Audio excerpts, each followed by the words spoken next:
Assalamualaikum warahmatullahi wabarakatuh. Perkenalkan, nama saya Muhammad Hidayat Haq, NIM 2241 1040 2127. Jadi kelas 5 Pak IC. Di sini video kali ini saya akan membuat video tentang presentasi makalah tentang materi Quran Hadis kelas 10 dan kelas 11. Ya, langsung saja ya. Untuk telaah materi Quran Hadis di MA kelas 10 semester 1, bab 1 pertama, yaitu Al-Quran adalah wahyu Allah. Nah, Al-Quran adalah sumber pertama ajaran Islam. Setiap muslim berkewajiban untuk berpegang teguh kepada hukum-hukum yang terdapat di dalamnya. Di dalam Al-Quran terdapat petunjuk tentang perintah-perintah dan larangan-larangan Allah Subhanahu wa taala. Al-Quran memuat berbagai pedoman dasar bagi kehidupan umat manusia yang berkaitan dengan keimanan, akidah, tuntutan ibadah, budi pekerti atau adab, akhlak, dan lain sebagainya. Lalu yang selanjutnya bab 2, yaitu kebenaran penurunan Al-Quran.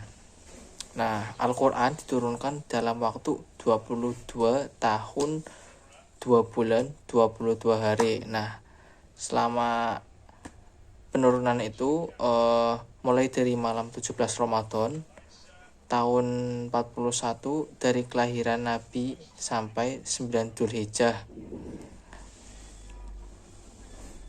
Lalu penulisan Al-Quran adalah proses penulisan dari wahyu yang diterima Nabi Muhammad SAW hingga selesai dikumpulkan dalam sebuah tulisan berupa mushaf. Nah, jadi dulu sebelum jadi Al-Quran yaitu seperti mushaf seperti lembaran-lembaran. Nah, lalu dikitabkan atau dibukukan oleh pada zaman Khalifah Utsman bin Affan. Nah, selanjutnya yaitu bab ketiga, tentang menghayati keautentikan Al-Quran. Kemurnian dan keautentikan Al-Quran selalu terjaga sejak saat diturunkannya kepada Nabi Muhammad SAW hingga akhir zaman kelak. Dalam hal kandungan, isinya Al-Quran mengajukan tantangan kepada orang-orang kafir dan siapapun yang meragukan kebenaran Al-Quran. Tantangan Al-Quran yang dimaksudkan antara lain yaitu Al-Quran menantang siapapun yang meragukan kebenaran Al-Quran untuk mendatangkan, semisalnya secara keseluruhan Al-Quran menantangkan siapapun yang meragukan kebenaran Al-Quran untuk mendatangkan 10 surah semisalnya. Nah, dulu kan waktu diturunkan Al-Quran sempat ada orang-orang kafir yang tidak percaya akan Al-Quran itu diturunkan untuk Nabi Muhammad dari Allah Subhanahu wa taala. Nah, jadi Allah menurunkan ayat ayat itu bermaksud untuk menantang untuk orang-orang kafir. Siapa yang bisa membuatkan ayat seperti yang di Al-Quran, bahasanya sama seperti Al-Quran, seperti itu. Nah, selanjutnya bab 4, Al-Quran sebagai mukjizat Nabi Muhammad. Kemukjizatan Al-Quran merupakan mukjizat maknawi, karena untuk memahami Al-Quran harus mempunyai akal pikiran yang sehat dan rasional. Nah, lalu selain Al-Quran yang bersifat manawi, Nabi Muhammad SAW juga dikaruniai mukjizat berupa seperti jari-jarinya mengeluarkan air pada saat sahabat-sahabat Kanjeng Nabi kehausan. Lalu Nabi Muhammad juga pernah membelah bulan dengan jari-jarinya, membelah bulan menjadi 2 dengan jari-jarinya. Nah, lalu selanjutnya yaitu bab 5, kebenaran Al-Quran pada semua aspek kehidupan. Secara terminologi, akidah diartikan sebagai suatu kepercayaan yang harus diyakini dengan sepenuh hati, dinyatakan dengan lisan, dimanifestasikan dalam bentuk amal perbuatan, ibadah, dan muamalah. Secara terminologi, ibadah berarti menyembah atau mengabdikan sepenuhnya kepada Allah Subhanahu wa taala. Lalu dalam masalah hukum, Al-Quran memuat kaidah-kaidah dan ketentuan dasar bagi umat manusia. Salah satu isi pokok ajarannya yaitu bertujuan untuk memberikan pedoman kepada umat manusia agar kehidupannya menjadi adil, aman, tentram, teratur, sejahtera. Nah, selanjutnya yaitu bab 6. Kebenaran Al-Quran berlaku sepanjang zaman. Nah, jadi kebenaran Al-Quran yaitu tidak hanya pada saat zaman Kanjeng Nabi kita, hanya Kanjeng Nabi saja, tapi selamanya dari awal diturunkan Al-Quran sampai akhir zaman, sampai kiamat. Al-Quran terdiri dari 114 surat, 30 juz, dan 6.236 ayat. Menurut riwayat Imam Hafiz, 626 2 ayat. Menurut riwayat Ad-Dur atau 6.214 ayat menurut riwayat Wars. Secara tradisional, bahkan lebih mudah dikatakan bahwa Al-Quran terdiri dari 6.666 ayat. Nah, selanjutnya yaitu telaah materi Quran hadis di MA kelas 10 semester 2. Selanjutnya bab 8. Bab 7. Memahami hadis, sunnah, atsar, dan khobar. Nah, jadi di awal semester 2 ya, di MA kelas 10 menerangkan tentang hadis, sunnah, atsar, dan khobar. Nah, hadis sendiri yaitu adalah segala sesuatu yang disandarkan kepada Nabi Muhammad SAW, baik berupa perkataan, perbuatan, atau sifat-sifatnya, takrirnya, keadaan, atau yang lainnya. Lalu persamaan hadis, sunnah, khobar, dan asar. Menurut sebagian ulama, keempat hal ini adalah sama atau muradif, dianggap sama karena sama-sama disandarkan kepada Nabi Muhammad SAW, baik perkataan, perbuatan, maupun ketetapannya. Akan tetapi sebagian ulama membedakannya. Lalu bab 8 menerangkan tentang hadis, sumber ajaran Islam. Perkembangan hadis pada masa Rasulullah SAW, periode ini disebut Ashr al-Wahyi, masa turunnya wahyu dan pembentukan masyarakat Islam. Pada periode inilah hadis lahir berupa sabda Rasulullah, berupa perbuatan, takrir, atau ketetapan yang lainnya. Nabi yang berfungsi menerangkan Al-Quran untuk menegakkan syariat Islam dan membentuk masyarakat Islam. Nah, jadi pada masa Rasulullah itu sering memberikan ujangan-ujangan kepada sahabat-sahabat. Nah, ujangan-ujangan itu pada masa sekarang yaitu seperti hadis. Nah, seperti itu. Ketetapannya juga pada saat masa Rasulullah itu sekarang menjadi hadis. Nah, selanjutnya yaitu bab 9, menerangkan tentang menganalisis unsur-unsur hadis. Nah, sanad diartikan sebagai sandaran karena sanad hadis merupakan sesuatu yang menjadi sandaran dan pegangan. Nah, orang-orang yang menerima hadis kemudian mengumpulkannya dalam suatu kitab. Suatu kitab itu yaitu dinamakan kitab tadwin, disebut dengan rawi ilmu rijal al-hadis, yaitu ilmu yang membahas para rawi hadis baik dari kalangan sahabat maupun tabi'in dan orang-orang angkatan sesudahnya, yaitu salaf, seperti itu, ulama salaf, ulama kholaf, seperti itu. Sekian dari saya lanjutkan kepada pemateri selanjutnya.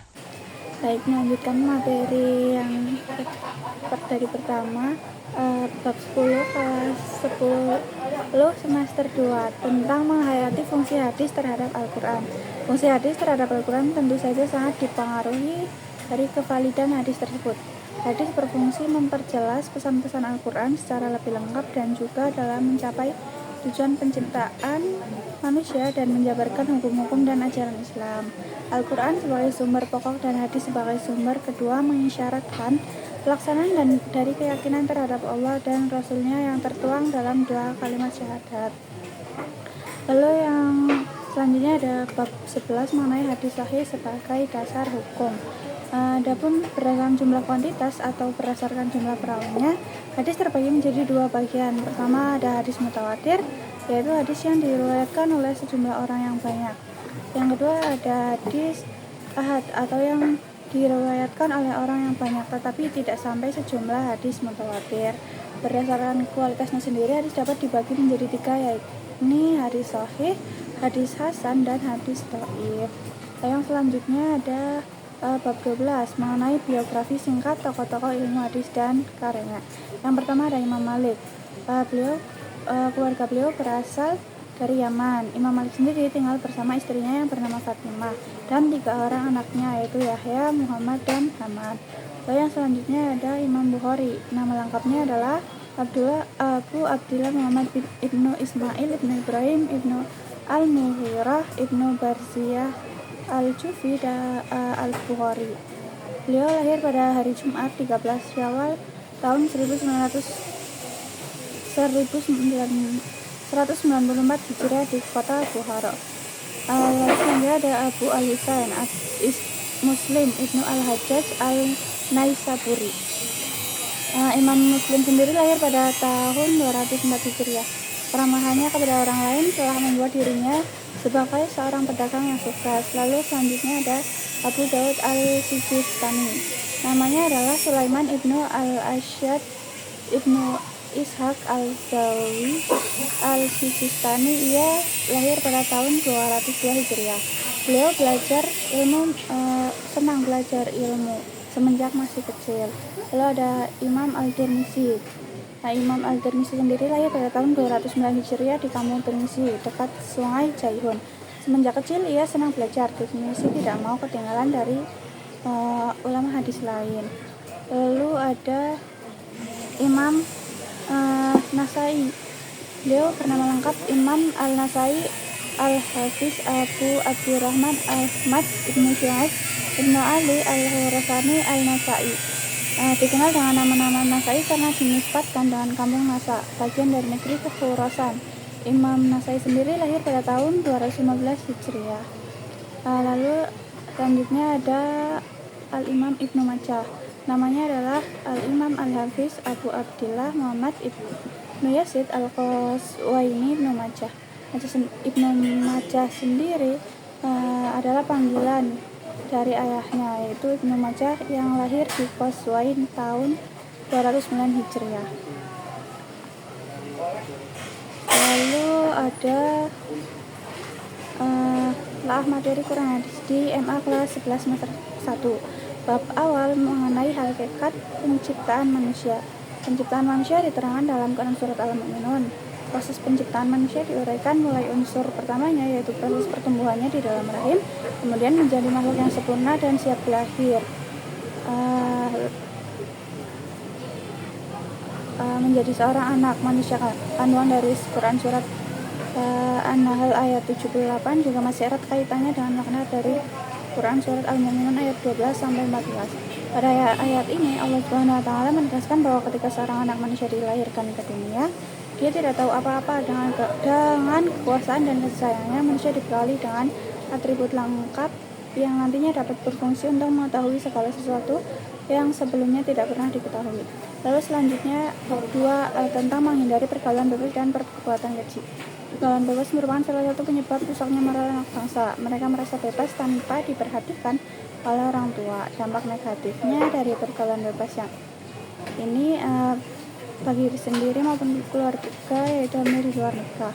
Penguatan pendidikan karakter salah satu upaya yang dilakukan dalam meminimalisir dari pergaulan bebas. Hukuman bagi pelaku zina perempuan dan laki-laki adalah jika pelakunya adalah orang yang sudah bersuami atau beristri, yaitu muhsan dan dirajam.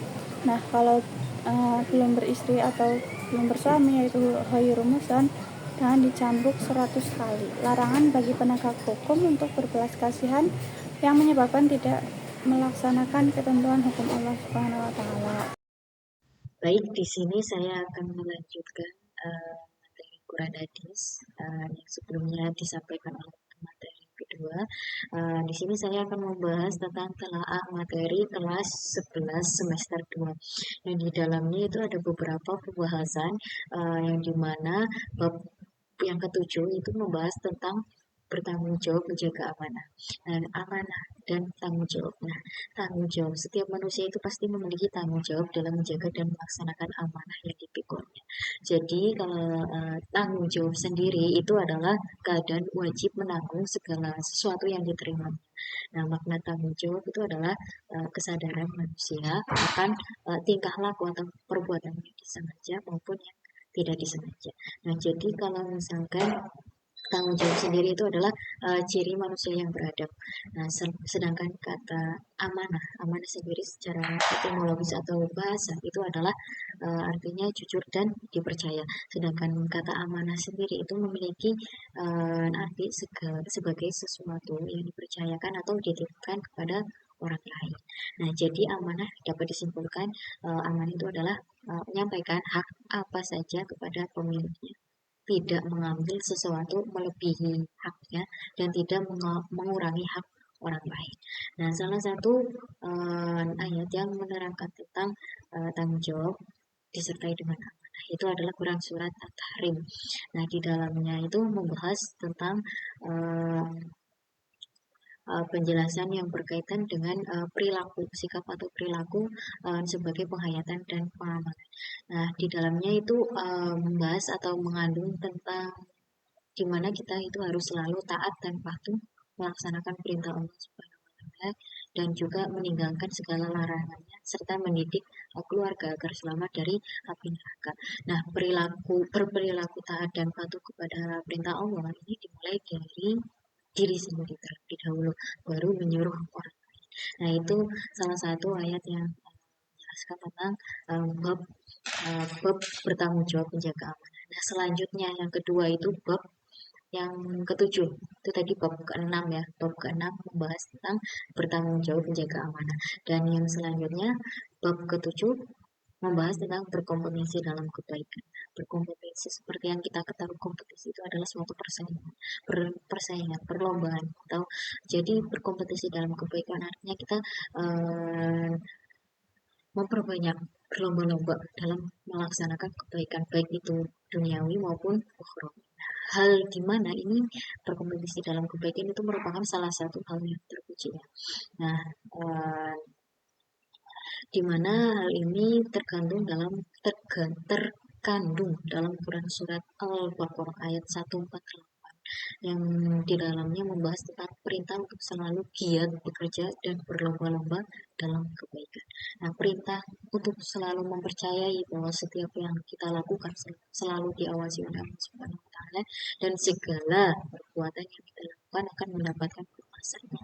Nah, selanjutnya membahas tentang memasuki bab yang ke-8 yaitu tentang etos kerja pribadi muslim. Nah, apa sih etos kerja pribadi muslim itu sendiri? Nah, etos kerja pribadi muslim itu sendiri itu adalah sikap kepribadian yang menciptakan pengertian bahwasanya bekerja bukan hanya untuk mencari kekayaan dunia, tapi untuk kemuliaan diri sendiri. Nah, dari orang yang beriman itu diwajibkan untuk melaksanakan di mana harus semangat dalam bekerja keras dan juga salah satu tujuan dari bekerja itu adalah menunaikan amanah. Nah, kembali lagi dengan amanah. Nah, hal ini itu tentu akan mendapat mendapatkan derajat meninggikan derajat mereka di hadapan Allah Subhanahu wa Ta'ala. Dan selanjutnya memasuki bab yang ke-9 itu menceritakan tentang makanan yang halal dan baik, di mana makanan dan minuman itu merupakan suatu kebutuhan pokok bagi setiap manusia. Manusia ya, pasti manusia itu pasti memiliki eh, kebutuhan, entah itu sandang, makanan, minuman dan lain sebagainya. Jadi makanan dan minuman yang harus dikonsumsi oleh manusia atau ada makhluk hidup itu harus yang halal dan juga baik. Nah, makanan dan minuman yang halal itu adalah makanan yang diperbolehkan untuk dikonsumsi menurut ketentuan syariat Islam. Jadi tidak segala sesuatu yang tidak dilarang oleh Islam itu. Dan hampir semua makanan dan minuman yang bisa dikonsumsi itu halal dan hanya sedikit saja yang diharamkan. Nah, Allah Subhanahu wa taala itu mengajukan kepada orang-orang yang beriman agar memakan makanan yang baik dari apa yang dirizkikannya, agar manusia itu senantiasa bersyukur atas segala nikmat yang diberikan olehnya dan senantiasa hanya mengabdikan dirinya kepadanya. Dan makanan yang diharamkan oleh Allah itu adalah segala sesuatu yang dilarang dalam agama dan tidak boleh dikonsumsi oleh setiap manusia. Contoh dari makanan dan minuman yang haram, makanannya itu bangkai, darah, daging babi dan juga yang lainnya gitu ya. Yang terakhir itu bab ke-10. Nah, bab ke-10 itu menjelaskan tentang materi bersyukur kepada Allah Subhanahu wa taala. Nah, kemampuan bersyukur nikmat Allah itu terlihat nyata di dalam amal ibadah, amal sosial dan juga budi pekerti. Nah, dimanapun itu segala sesuatunya itu kita harus bersyukur kepada Allah Subhanahu wa taala ya, terkait dengan karena dengan ungkapan dengan kita bersyukur dan berterima kasih kepadanya, hakikatnya kita um, sebagaimana yang telah diajarkan oleh Rasulullah SAW, beliau mengajarkan tentang bagaimana cara berterima kasih dan bersyukur kepada Allah Subhanahu Wa Taala. Dan di dalamnya terkait dengan karena apa? Karena kita kan harus percaya itu, harus percaya kepada Allah karena Allah itu kan menciptakan alam semesta termasuk diri mereka. Nah, oleh sebab itulah kita harus bersyukur karena Allah telah melimpahkan berbagai macam nikmat dan ciptaannya yang dikaruniakan kepadanya, yang dimana diantaranya itu menjadikan bumi sebagai hambaran, terus menjadikan jalan-jalan di muka bumi ini untuk mengajak berhubungan, menurunkan hujan untuk menghidupkan tanah yang tandus menjadi subur, dan juga menjadikan makhluk yang berpasang-pasangan, menciptakan alat transportasi baik darat, laut maupun udara seperti kuda, unta, kapal dan lain sebagainya. Nah, itu terdiri yaitu materi yang ada di kelas 11 Madrasah Aliyah semester 2 yang dapat saya sampaikan. Kurang lebihnya mohon maaf. Saya ucapkan terima kasih. Wassalamualaikum warahmatullahi wabarakatuh.